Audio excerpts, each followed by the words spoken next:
Hello, everybody, and welcome to the LSC Transfer Room stream with myself, Dan, Kev, and Charlie. Thank you all for joining us today on what we hope will be a bit of a busy day. If things go our way, we may get a here we go as we're on the stream. Just to introduce everybody, Dan, how are you today? How's everything going for you? Oh, doing good. Just staying positive. Just waiting for this weekend for the game against Chelsea. I'm just getting all excited. About to order me a new jersey, but I don't know if I have like $100 right now, which is sad. Look, it's okay. I'm sure there's some alternatives that you may be able to pick up. Not that we condone that, but True. Charlie, how are you doing, my friend? I haven't seen you in a while. Yeah, it's been a long time, mate. Yeah, really good. My feng shui is a little bit all over the whack because I've changed rooms while my normal kind of office is being changed into a nursery. So yeah, I'm downstairs for the foreseeable few days anyway. No, that's good news. That's good news. It's happy news. It's a happy move. Happy news. The only arrival I want at the moment is a particular Belgian. I don't want a baby to be coming anytime soon. I want that one first, but we'll talk about that in a bit.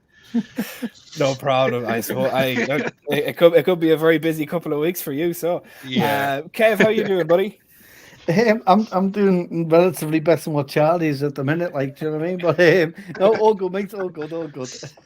That's good. Thanks. How are you? I'm great, thank you. No, I've decided to venture out a little bit in my cooking. I have made a jambalaya for the first time, so we'll be interested to see how that sounds. I can use some tips. I give you some tips as a Southern-born American about how to make good jambalaya. Yeah, I think it's kind of turned out a little bit more like a paella than a jambalaya, but no. Yeah. It's the soupiness. You gotta get the soupiness right with the jambalaya. Yeah. I'll send a review later on into the group. I'll let you guys know what it's like. You get it all on this stream, don't you? Yeah. Tuesdays seems to be like the key day for all random kind of stuff. Exactly, and that's the best way that you want to have it. Yeah. So, going into our topics, our first one that we have here, very hilariously, is that, as you can see it there in the caption, our own very own Mohamed Salah has his agent, Rami, has brought down any rumours of a move to Saudi Arabia this season. I might add that caveat, this season. He is remaining committed to Liverpool for this season, and any indication of such that has been put on Twitter or social media, or X as it's now called, it's not called Twitter anymore, has been immediately shut down by Rami. There's been no talk of it whatsoever. He said that no, we haven't talked about that. No, we haven't spoken to anybody like that. And not only was there a bid received, in my own personal opinion, it was a laughable bid. Around £60 million or something like that, with 180 million or 60 million euro with 180 million in a guaranteed contract. I'll start with yourself, Kev. Is that in any way close to your evaluation of Mohamed Salah in regards to price tag? I think they've got the two amounts the wrong way round, possibly. I'd agree with you, yeah. It's a bit of a mad one. I'll be honest, I was waiting at some point in this window for a Saudi kind of bid for Mo Salah. I think it's inevitable that they will come knocking at some point for him. And more than likely, especially if he has a good season. It seems to me at the minute, though, apart from Fabinho being the amount that we got more than what we were expecting, the Henderson and the Mo Salah one, especially Mo Salah, the prices seems to be relatively smaller than we're in comparison to others. So I don't know what that says about us, or what it says about them is that you chance your arm, which then kind of leads into what we're trying to do with Southampton in a way, which will come on later. But it was never a no-go for me at that price. I think everyone does have a price. We've seen that with Fabinho. I think if it's over 100, I think Liverpool start thinking about it, and you'd be a fool not to, especially in this market at the minute, and what that 100 million could bring in. But then you do have a big loss in Salah. But no, I'm made up. It's been shut down straight away by his agents, and he's solely concentrating on the season ahead, which is what you want to see from one of your main stars at the club. No, I definitely, yeah, that's exactly my thoughts as well. They got the numbers mixed up. There's no way you're going to offer us 60 million euro, not even pounds, euro, for the Mohamed Salah. It's Charlie, something that I'll get your opinion on is that it as Kev said, it does seem inevitable that Mohamed Salah will probably move to Saudi Arabia. When you think about it, he is the picture perfect player to have as the face of your league. Even the Premier League, he's one of the best ones to it. He's not in any news and scandals. He doesn't drink, he doesn't smoke, he's not out partying, he's not with and not to knock at her or anything. This is not with a different woman every evening. He's all about work, and he's obviously very faithful to his Muslim faith as well, which is something that will be massive and huge over there. He's one of few Muslims unbelievably powerful superstars. Realistically, is Kev's evaluation of it of 100 million or more what you will be thinking too? And if so, do you think he possibly might sort of start looking at that next season if things kind of go awry for us, or even if things don't go awry for us this season? Yeah, I mean, the thing with Mo, he kind of transcends past football, doesn't he? You know, face on GQ magazine, or you know, whatever it was, Man of the Year. He's got it all in terms of the profile to actually elevate the league to such a higher level. Someone actually still at the peak of the powers. He hasn't dropped off. He's still able to kind of perform at the very, very highest, both home and in Europe. I mean, it's interesting to see that his agent, Rami Abbas, kind of shot down on 2 occasions today. The one with the individual tweet, and then one kind of replying to a Anfield edition tweet, essentially saying neither Mohamed nor myself discussed this with anyone, and that's in relation to next year kind of project. So it's really, really interesting that he has actually shot that down. Whether that actually happens, whether there is still going to be some head turning for next year, who knows? It depends on what Liverpool are going to be doing. It depends on what money Mo's going to be offered. I don't think he's one actually. I'll say this carefully. I don't think he chases the money. I think he has got a very, very good contract at Liverpool. You know, the gap between himself and the next player, who could be Virgil, is massive, but that's the kind of the superstar that he is. So for us to be losing him, 60 million is kind of not going to pay for his pinky toe on his right foot, let alone his left foot. So yeah, they need to be coming back with a really substantial offer, something that's going to be something for us to look at more seriously. But then we need to try to think about who could actually replace the goals, replace the man, the myth, the legend that is Mohamed Salah. Yeah, that's exactly it. Jen, thank you so much for your £5 single-handedly funding our transfer window this season. If not for you, we wouldn't have Szoboszlai or McAllister. Thank you so much for that. Dan, a question that I'll pose to yourself in relation to if Salah moves on next season. He will be on the last year of his contract in the 2024-2025 season, and we would essentially lose him for free after that if he decided to go. Very much similar to the Mbappe situation.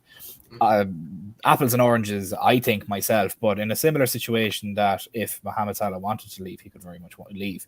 The question that I have for yourself is, next season, do you think that which is more likely is probably the best way to pose this, he gets a new deal but on a little bit of a reduced rate due to possible age coming into play and him on the downturn, or do you think he gets a similar deal to what he's on now if his production stays the same, or do you think that we try and cash in on him personally? And it might be a bit of an unpopular opinion, if any teams, even not from Saudi Arabia, come knocking for 100 million plus 110 million plus pounds now, not euro, I would be very, very, very much considering that. Just a couple of your thoughts on that kind of thing.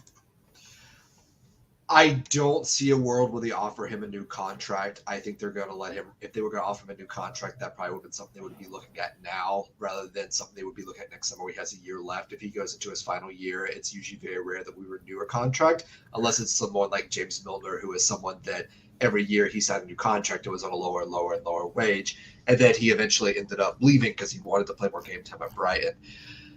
I think they'll try to cash in on him tomorrow if there is a bid that they deem suitable, which I think will be somewhere between the range of, I'm just going to speculate here based on what Sadio Mane went for, but also what they can argue they can get for Salah, which will be somewhere between 60 to 80 million pounds roughly, even though I think we would sit here and some people in the chat would say that, that's a little bit low, but I think it's also that would probably what they value him as. And if he doesn't go to a new club, which I actually don't think it would be Saudi. I think so. The thing about Salah for me is that he's a lot like Thiago, which is that he wants to play Champions League football. I believe he wants to play in Europe. He believes that he's essentially the Ronaldo right now. But Ronaldo, as we all know, is he's 38, 39, and no European club would want to pay his wages. But for Salah, I could see him going to, I know it sounds like mad, but a Madrid or a PSG and being, one of the top players in the team and help them in a European competition. Yeah, and I think Mbappe would never get a minute, so if he went. I know. But Madrid do need a striker, and they need to rebuild the forward line. Like they do have Vinicius, and they've been playing Rodrigo there in the right wing. He's not really a winger; he's kind of more of an attacking mid. So Madrid are going through a rebuild phase right now. Well, they need to rebuild their defense and their forward line. But for Salah, I think it goes into, if they don't get a suitable bid, I think he just walks away after his contract's off because he'll be 34, I believe, 34, 35. I think that's what we're going to be looking at, not next summer, but the summer after that. And to replace those goals, I think the plan was, it still is that we're going to change our attacking focus from Salah to Darwin Nunez. Essentially do what Manchester City have done, which is where they took the focus from spreading goals throughout the team, where, Jesus would get 10, Aguero would get 15 to 20, Mars would get 10, De Bruyne 10, Foden maybe 10, to now where they're like, we're just going to give Haaland the ball and hopefully just he gives us 30 to 40 goals. Yeah, I can see that happening. To be honest with you, somebody that we're going to be talking about a little bit later on in this stream, I think might be ready to come in and take that mantle and run with it, which is the future of Scotland, Ben Doak. I think he could be very, very good going forward in that, as we've seen flashes of it throughout this preseason. But that's a topic for later on in the stream. Now, the next topic that we should move on to is something that we can't seem to get out of our mouths, which is Romeo Lavia. And before that we get into that, I just want to thank the near 100 people in here. There's 99 people in here at the moment. Thank you so much for watching. Please do give us a like. Please do give us a subscribe. It really does help. We're only a couple of days away from starting the season, and we need to get to 8,500 subscribers because we have our very own Damo who wants to light up the world with his lovely, impassioned speech and poem about FSG, and anybody that knows Damo at this point really knows that FSG is not his love child. But if we get to that point, he already has the first couple of lines written, and I think everybody wants to hear that. Anyways, moving on to the topic at hand, Romeo Lavia. We have been courting this man for the guts of a good few weeks. Now, Klopp did say at the start of the window, some may be done very quickly, some may take 6 or 7 weeks. And lo and behold, our first two were done within minutes. And this one seems to be dragging on an awful lot. Charlie, with yourself, with Romeo Lavia and this fourth bid having gone in during our preseason game during the week, do you think this gets it over the line following the £45 million deal that was shut down immediately once we received it? Like, he hasn't shown up for training, not that he hasn't shown up for training, but he hasn't reported for training and hasn't been named in the starting team or bench for this evening's game, Southampton's Cup game this evening. Yeah.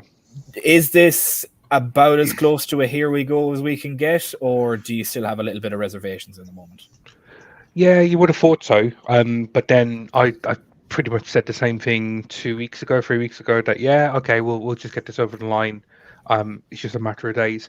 We're in the same situation as what we were 2, 3, 4 weeks ago with Romeo Lavia, kind of the flirting, monitoring, talking, all that jazz that's happening with our good friends at Southampton. I'm sure this has actually been a worse kind of transfer deal than what we had with Lovren. Lovren was, kind of toys at the pram, and we eventually kind of agreed a deal. But with Romeo Lavia, they're just not budging. And I'm not too sure the justification around that. Certainly around the expected bid that should be successful. It should get done. We are as close as what we should be doing to get the player. Just like what you described about not turning up for games or training and whatnot. It's not going to be cup tied. If he was cup tied, that would then kind of justify us reducing the value of the fee itself. But yeah, it should be a matter of days, and yeah, great news because we do need that third player in that midfield, having lost so many players. But we just need to kind of replace those minutes, and hopefully Lavia can do that for us. Kev, with yourself, something that was mentioned in the group earlier was, I believe it was a tweet that was shared with us. There was a chart shown that was the percentage of offensive duels won and percentage of defensive duels won.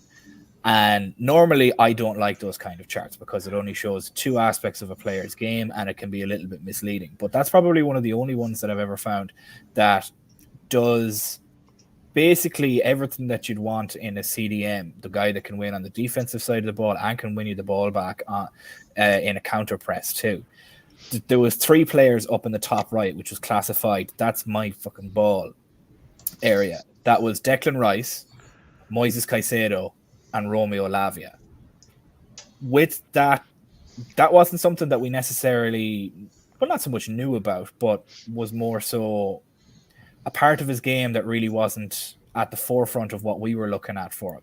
Do you think with that sort of a player profile with him that he can be the quote-unquote destroyer that the likes that we've been speaking about the past couple of weeks that we need, with those stats in mind, that he can win the ball wherever he is and then recover it, play it forward and hold possession? Do you think he can become that destroyer, especially at the young age of 19, and he's been touted with the likes of Declan Rice and Moises Caicedo, who are going for near double his price?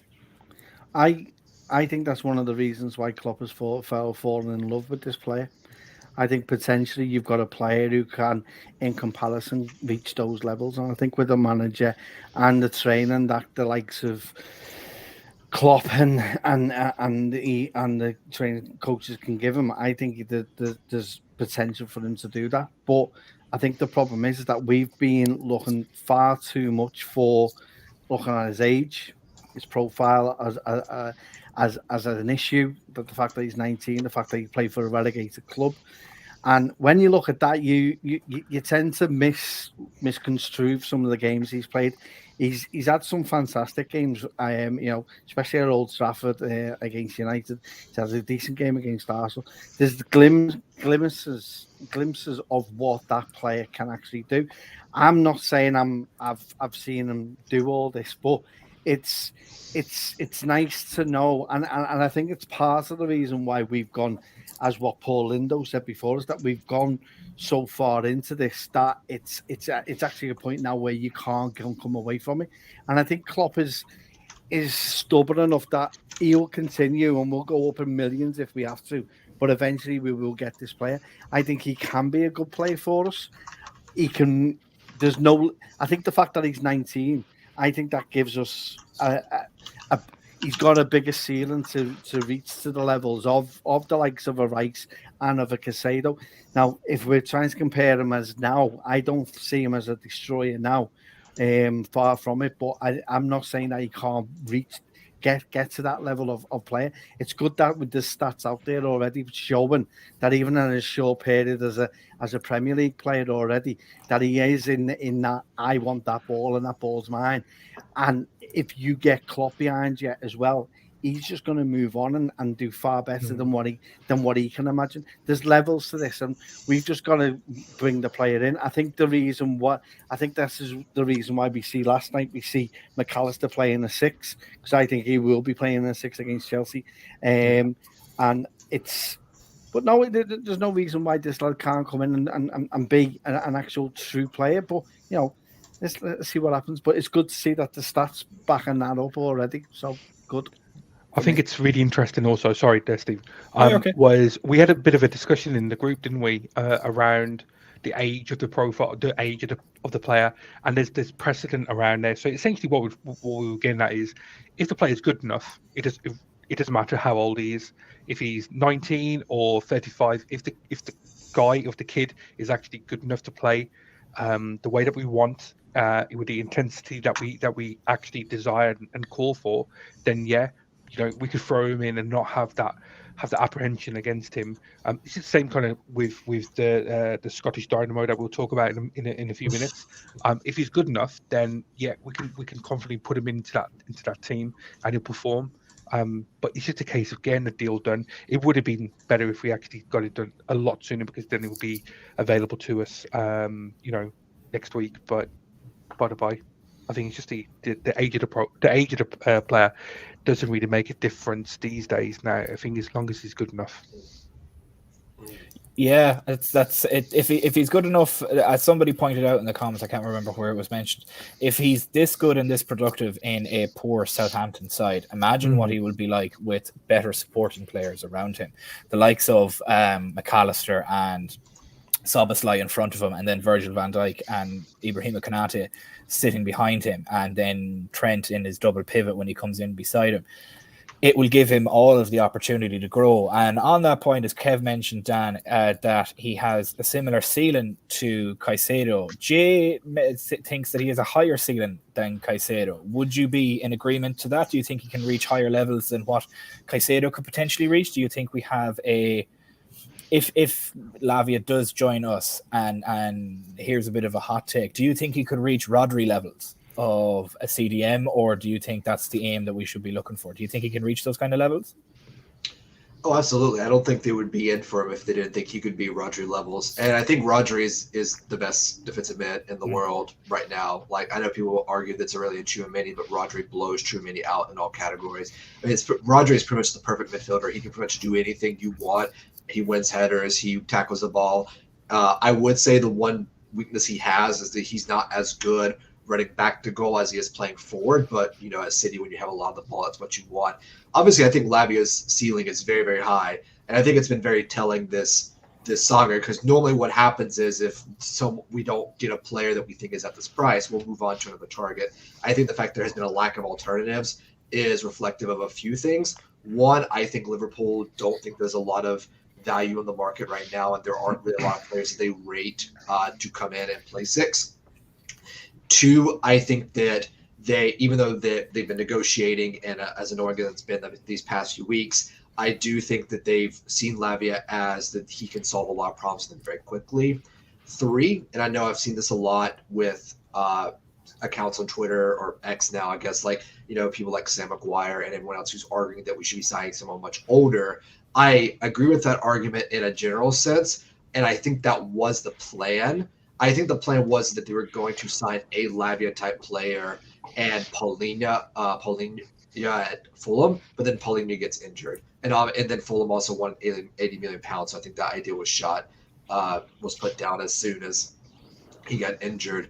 I think Lavia's ceiling is astronomically high. I think he is going to be Rodri high. I just think it's going to be one of those things where there's going to be about 4 to 6 months of betting in.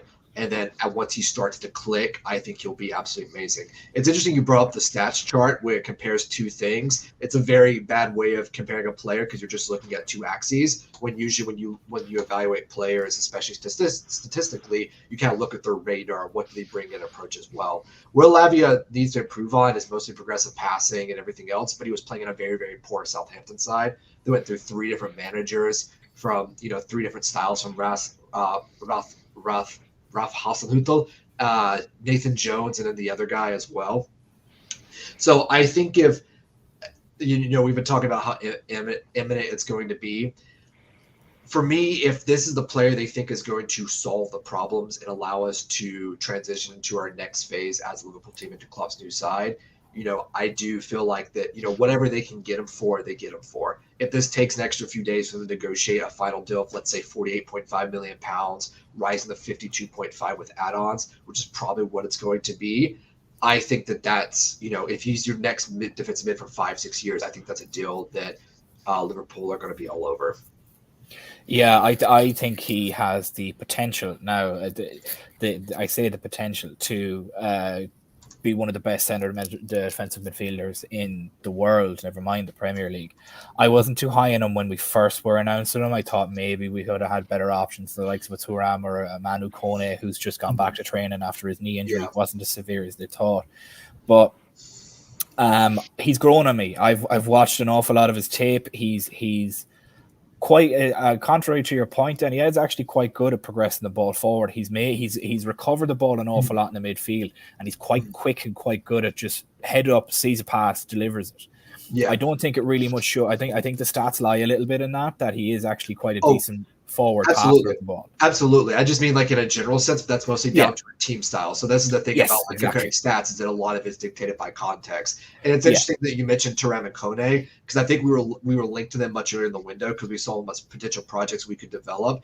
I think Lavia, even though is a project player, I think he's way less of a project than I think that we may have initially believed. I think he could come in, and let's just say hypothetically he gets done this week. Obviously, he won't be there for Chelsea, but he could come in for, say, Newcastle for 60 minutes or so, and could easily be, could run the game from midfield, I think he could easily come in Newcastle and look better than Bruno Guimaraes or Sandro Tonali at Newcastle. Yeah, it speaks very much true to the likes of other sports that I'd watch myself, and the likes of American football and basketball, that a player can only reach a certain level in a certain environment. They can't grow further than that point, and they need to then change their environment to then be able to grow further. And coaching and players around them have an awful lot got to do with that. It's I think in the right environment, the Lavia could very much bloom and move on. Something that I'll pose a question to everybody in the chat and to everybody here in the stream as well at the minute.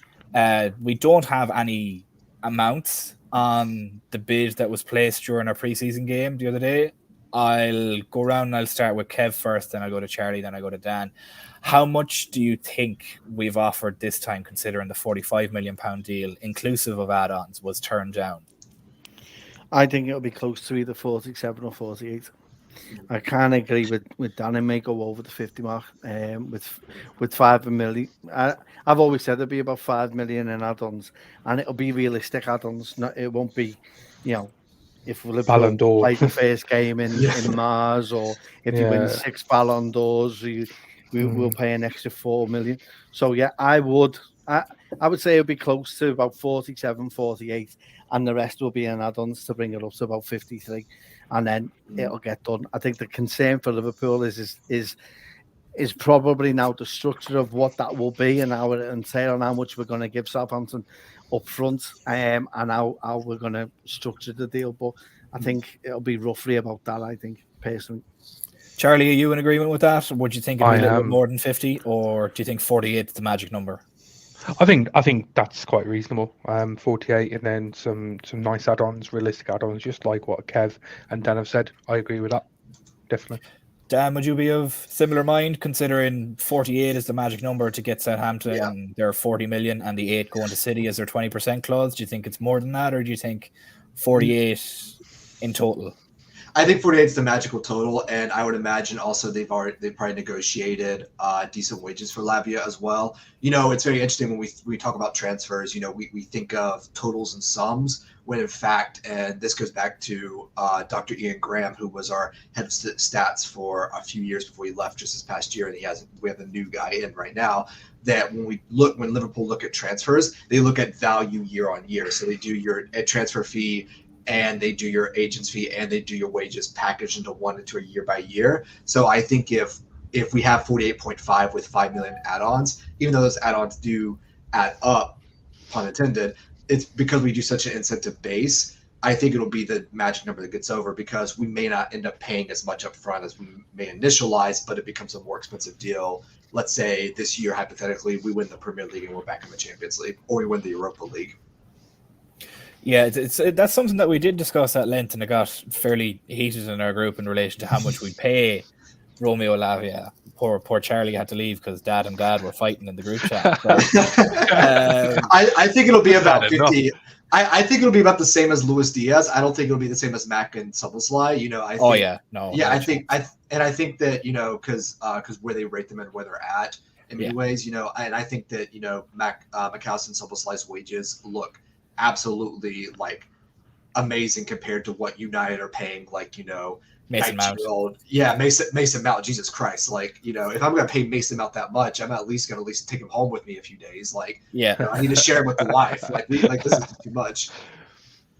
No, well, I think the reason. Sorry, Stephen. I was about to say the reason why we had that discussion was because of Thuram. So Thuram. Supposedly we walked away from that deal because of the wages that he was kind of demanded at the time. 150k a week plus. Yeah, and then that's for a player, regardless. And he's only on 16k a week at the minute, like. Yeah, and that's a massive jump. But in terms of the structure that we have at Liverpool, where he would come in essentially double to what Konate was going to be currently on, and that's just madness. And I think that that fueled a bit of a debate within the group, and that's what just a little bit. I walked away, put my phone down, had a little bit of a cry, and then came back and started talking about food or whatever it was. Yeah. So barbecue, beautiful barbecue picture. Yeah. Beautiful barbecue picture. I'll have to fly over and make you guys a brisket one day. I think you would love it. It's from my specific region, North Carolina. Yeah, and I mean, and honestly, I think at times when someone mentions in the chat, Jimmy Carragher has mentioned how quote unquote embarrassing this whole thing is for Liverpool. I understand why he thinks that, but honestly, I don't think Liverpool at all think it's embarrassing. I think they're like, listen, if we get the player we want, we get the deal we want. Who freaking cares? Like, if it took 2 weeks, because as long as they're in by September 1st, that's the most important deadline. Every summer you have 3 deadlines before preseason starts, before your first game, and before the deadline. As long as you get the players you want, who cares? It doesn't matter if Southampton have made this bid very public and are trying to drag, Liverpool's name through the mud because we took Van Dijk off them. We stole like half their team, almost got them relegated, then finally did get them relegated. Who cares? Like, if you're going to have mud on your face for a few days or a few weeks. Yeah. I agree with that. And as Damo very accurately pointed out, this was a point of contention as well in the little discussion that we had, that Nunes is on more than Robbo and Konate. And we could talk about this for a good few hours, but I don't think we'll reopen that can of worms at the moment. It was a fairly heated discussion. As Paul Lindo says here that Diaz is underpaid, we should start a GoFundMe for him. His deal is up very, very soon, and we think he's going to be negotiating a far better deal than what he's on at the moment. He's only on 50k a week now at the minute.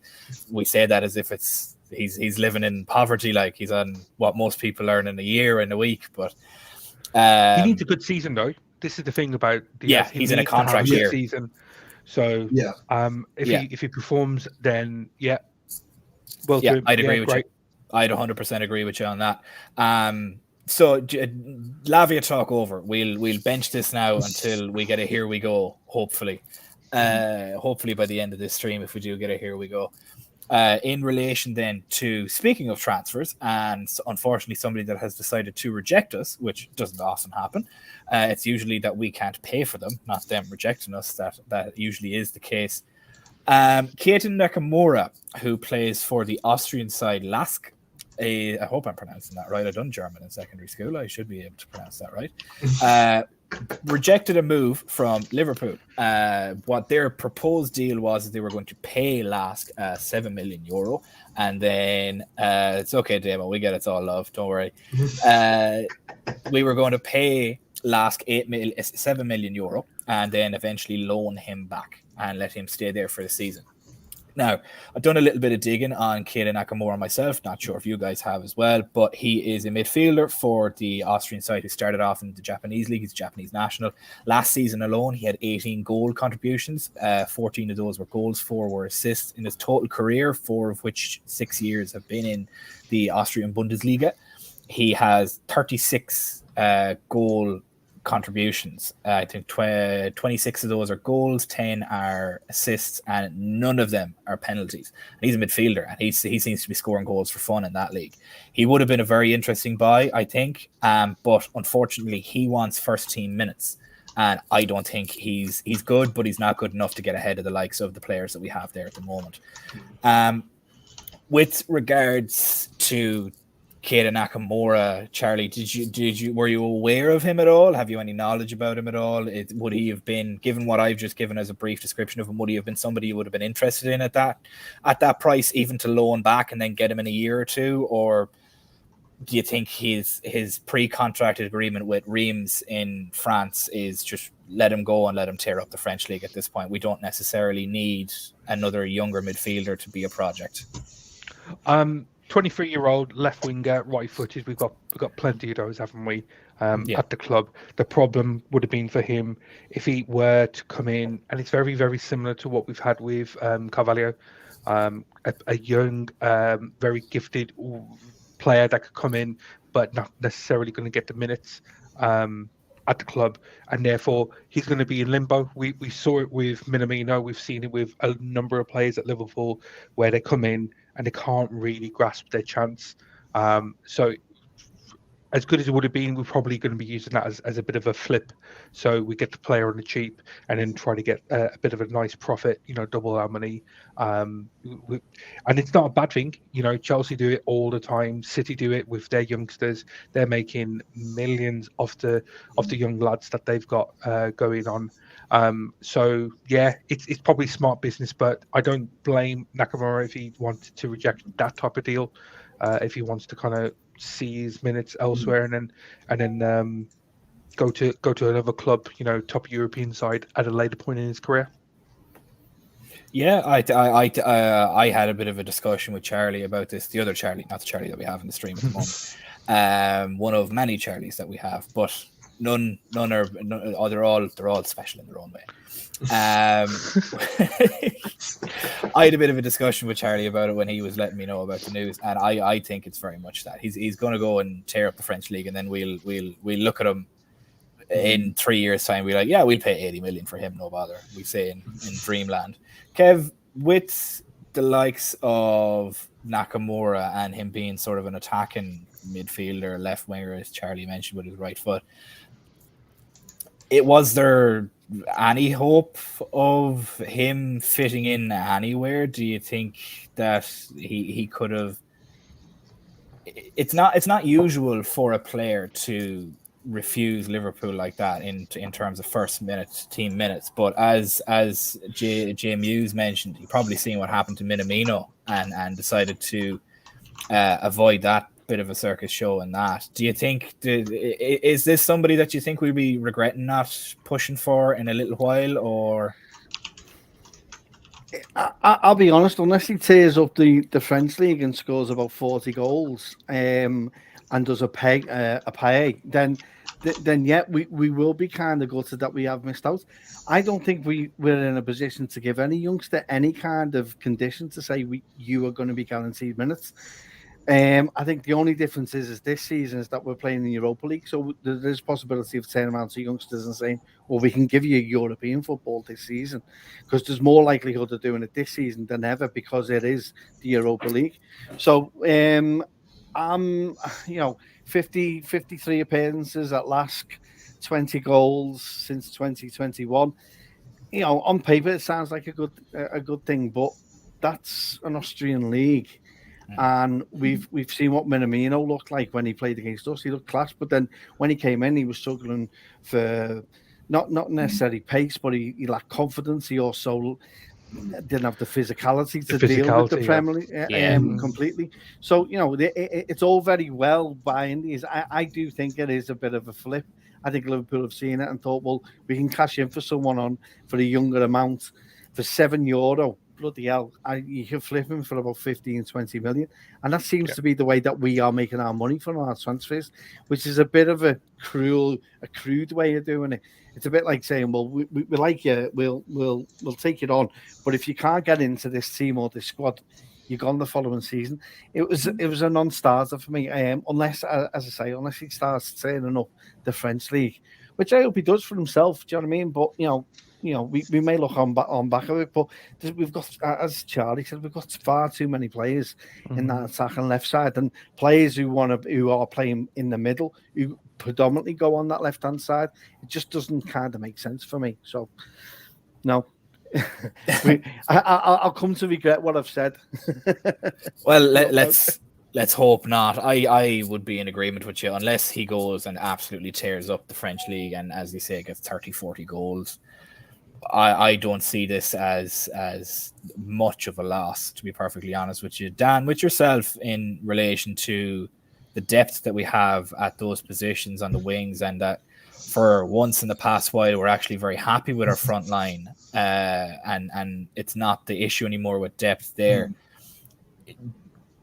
Is that, I suppose it's a good problem to have, having too many cooks in the kitchen for your front line, when especially the kind of heavy metal ball that we've been playing is going to lead to tired legs and the need to sub in and sub off. And thankfully the 5 substitutions is going to help us an awful lot this season, and obviously did last season. Do you think go ahead, sorry. I understand why Liverpool may be looking at Nakamura. I also understand why he probably rejected it. If he's looking at it, you're looking at a situation where you're coming in and you're probably 6th or 7th choice. You're going to be 7th if you count Ben Doak's ahead of you because he's already been bedded to the system. He would probably get game time when Salah goes to the AFCON, and I think that's actually been the biggest change that we've had in the past from our 2018 to 2021 Liverpool team, is that we now no longer lose 2 attackers to AFCON every 2 years. Yeah. So we only have 1. So there is that space. Someone did mention Takumi Minamino. And the thing about Takumi Minamino is that I actually think he did exactly what, you want from a player. And I think that, even though someone said that maybe why he rejected, I actually think that's a good thing. And I know Kev mentioned this as well, that it seems a bit grim. I actually think Liverpool have done a very, very good job at, telling players, listen, we'll keep you on, we'll pay you a good wage, you will get game time, and if it doesn't work out, we'll help you find another club. This isn't a situation where Chelsea hold on to players for like 12 years, buy all the youngsters like Marco Van Ginkel and like just like Kumas and like all these players they hoarded like 30 players for years, and they're kind of doing it again, where they hoard players like talent and assets, and then they sell them off for a couple years with kind of like this idea that they'll play, but they don't end up playing. For Nakamura, I mean, for him, he really screams like someone said French league. I think he's going to go to the Bundesliga. Like that's usually the track, is you go Austrian Bundesliga to, Deutschland Bundesliga. So it's one of those things where he could probably end up at maybe not a Leipzig, but I could see him going to like a SC Freiburg or a Werder Bremen or a Wolfsburg, especially a Wolfsburg or a Frankfurt, and going in and just doing very, very good, getting linked to like maybe a Brentford or a Brighton in a couple years, coming over here, and everyone's like, oh, they signed this player out of nowhere. Like, who was this player that everyone was linked to? I think they were just looking at like trying to get a player like that, but I also think that it's not really a priority, but it's good that we are looking to that in the future. Yeah, I don't think he's going to the Bundesliga because I don't think I mentioned it earlier, but there is a contractual agreement already with FC Reims in France. He's on the way over there now to finish the deal. So I think he's going to France. I don't think he's going to. That's interesting because when I was reading the article, it said that he didn't actually want to go to Reims. He was wanting to go to Lille because Lille had this thing. Yeah. Lille was that I read first of all. Then there was a second brought out by Sasha on Twitter. Sasha. That we always get links from. He's in Reims at the moment. He's on the way there, or he's there, and he had the contract was already agreed there. And Reims they wanted 11 million euro from him. We were only going to pay them 7 and loan it back, but Reims are paying them the full 11. So it's odd that we have a situation where we don't have a problem paying the club, but the player has a problem coming to us. It's very weird to be on that side of the ball. The last topic that we're going to get onto is somebody that has been mentioned in this chat over and over and over again, and that is Ben Doak, and how we liked seeing him in our preseason games. And he is indeed the right-footed Messi. I don't know if this stat is true or not, but I'm going to believe it anyway, that he is only behind Messi in one-on-one duel success rate. Don't care if it's real or not. I'm believing it. I'm in on the hype. Charlie, give me your impressions of Ben Doak throughout this preseason, and if you have any favorite moments of him so far. Just a few. So favorite moment was when he put, one of the best left backs in world football, Alphonso Davies, on his arse, on his rear end, in the Bayern game. Probably should have set up Nunes, I think it was Nunes or Diaz for the winner, because we should have actually won that game anyway. But by the by, that doesn't matter. It's gone now. That was my favorite moment, but he's definitely the breakout star. Very, very similar to Bajcetic last year when he kind of broke through into the first team, got some minutes. He's so exciting. I put a comment in our group, and I think if anyone in the who's watching this video today just want to kind of have a think about it, but I asked the question around about whether Doak is better at this age than Raheem Sterling. Now, it would be interesting to hear the comments on that, and probably everyone on the stream tonight. But I don't know. I think it's an interesting one because we were raving about Sterling at his age when he first came in from QPR. Whether we'd actually get the same kind of type of output from him in a year or two, especially if we're talking about Salah going, it'd be really, really interesting. I really, really rate him highly. He's got everything that we would want in a player that could give us, heavy metal football, but also could give us that kind of transition to what Dan was alluding to earlier around moving away from a Salah-focused team to a traditional number 9 focused team, whether that's going to be Cody or Nunez or Jota, whoever it is that's going to take over that mantle. Yeah, I think it would be. Yeah, I agree with you. I think that he is a very big star for the future. I actually think that he's better than Sterling than he was at that age. I think he's broader, he's stronger looking. He looks like he can take them on with strength and speed. And one thing that I always found funny about Raheem Sterling is he runs like Velma out of Scooby-Doo, but that's just I just think that's quite funny about him. That's something that I always use to knock him a little bit, but it's neither here nor there. Dan, with yourself, Ben Doak, do you think this is his breakout season? Do you think he breaks into a rotational starting 11, or do you think this is a year for him to grow into that, and then next year when the possibility of Salah leaving, he might then be 17, 18, he might be 18, 19 by that point, going into 2025 season and be ready for that starting role? Or do you think that we have it's going to be one for the future 3 or 4 years down the line? I think they have a development plan with him that they're going to try and get him 15 to 20 games this year, like, full 90s, however they get that as well, coming on for 30 minutes or starting a Europa League game for 60 minutes or starting a League Cup or FA Cup game, for 60 minutes as well. I do think he is probably the most developed youth academy player we've had since Sterling. And I would even say that he's probably the most, this sounds weird, ready to play and direct since Michael Owen.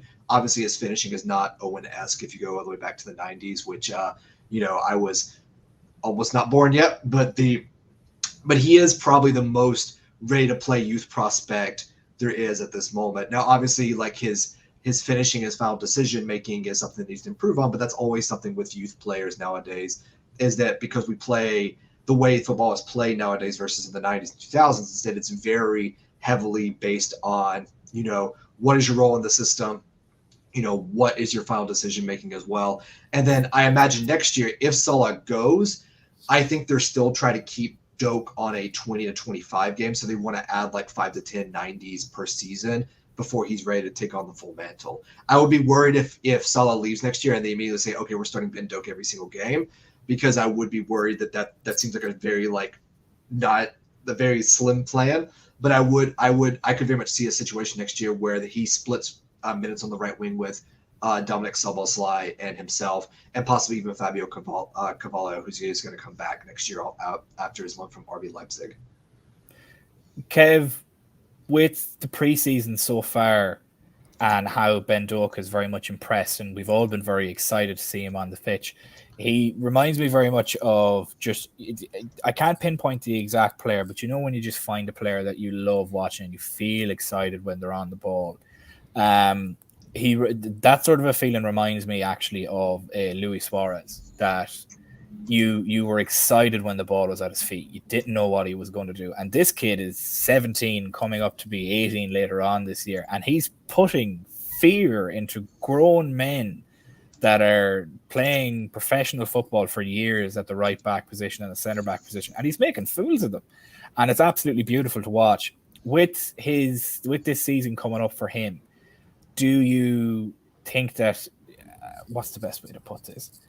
Do you think that Ben Doak is going to cement his place with us, with Salah leaving for AFCON for a couple of games, with us in Europa? He'll get a lot of Europa group stage games, maybe some knockout stage games too. He's definitely going to get a lot of the cup games. Do you think that this is his year to put his foot down and say, I'm okay to come in for Salah if Salah decides to leave? I'm okay to be that guy? Or is it something similar? Do you think he'd be more of a player that will be a complement, much like Diaz would be to Nunez and Gakpo in the middle, and as we transition to a much more traditional 9 as our main goal scorer? Or do you think he could come in and be a carbon copy of Salah? He can be. The player I would most likely to put him in reference to would be a 90s player, and that would be Steve McManaman, with his progressiveness with the ball, how he is, even at that young age, he reminds me a bit of him in the fact that he's there's no real fear with him at all. I think this is, we saw it last season, especially against Leicester in the League Cup. He's not. There's no fear in this kid whatsoever.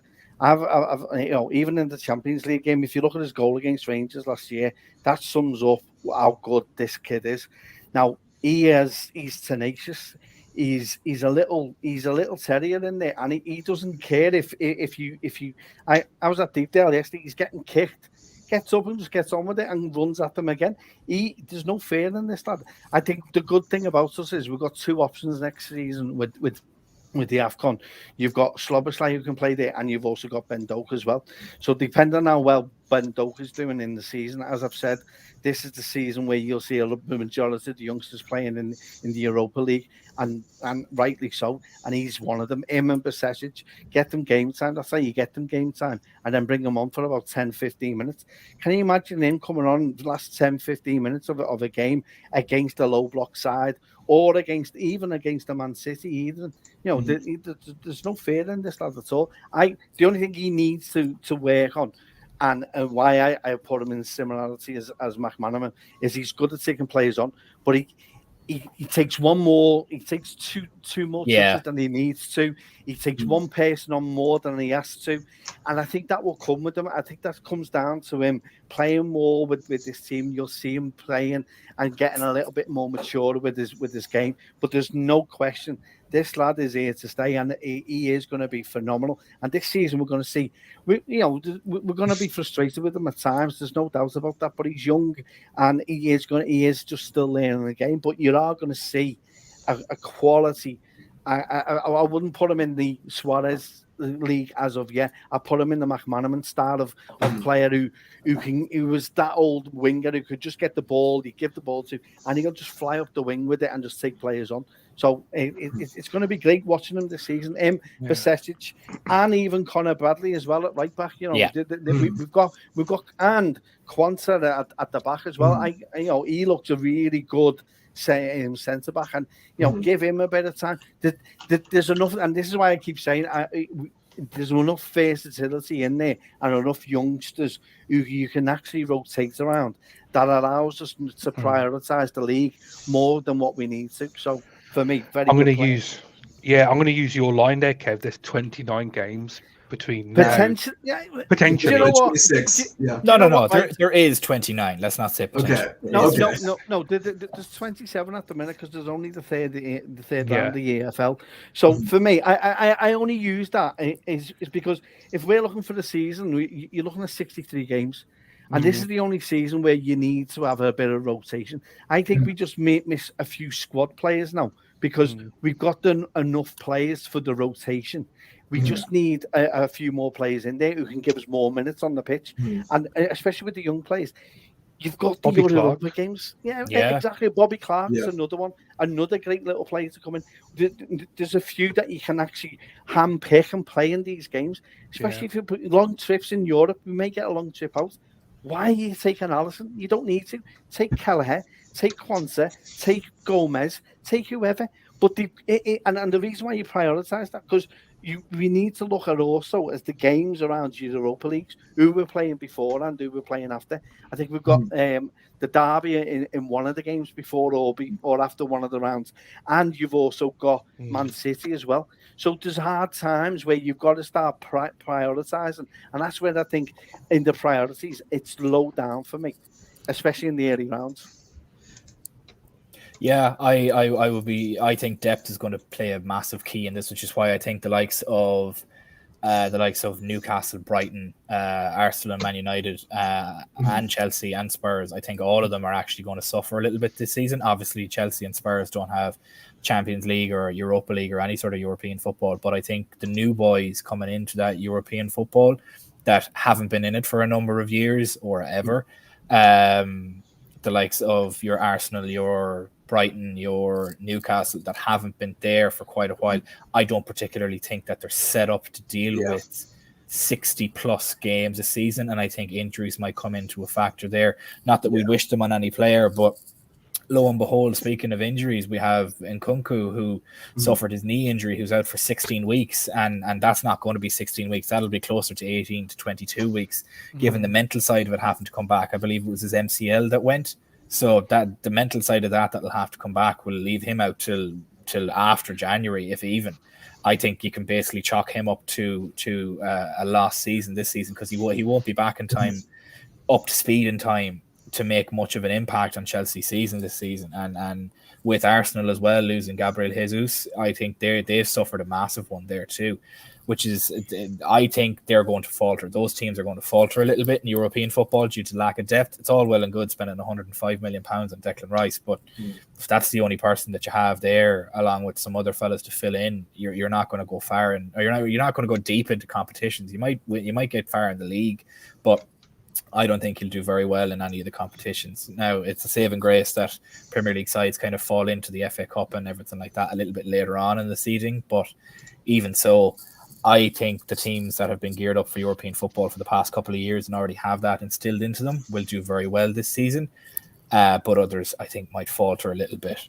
Now, we're coming up on an hour. I'd just like to say thank you for the 140 odd people that have been here consistently throughout the stream. Thank you so much. Please leave a like. Please subscribe to us. We always love the feedback as well and everything. If you think we would like to do anything else, or if you want to see anything else on the stream, please do let us know. Something of contention that we do need to note is tomorrow night is going to be a very, very special stream. We've all put our predictions for a number of different topics for tomorrow night to be discussed. We've discussed top four. We've discussed who's going to win. We've discussed young player of the year, signing of the season. Somebody picked Tonali. We won't mention names. And we've picked top goal scorer and player of the season, and who we think is going to get relegated too. And it's going to be a very, very good stream to watch. So please do tune in at 7:30 tomorrow evening, British time, GMT, Greenwich Mean Time, UK Standard Time, whatever that may be for yourself in whatever part of the world you're watching us in. Please do join us. And for myself, Dan, Charlie, and Kev, thank you so much for watching, and we hope to see you again tomorrow.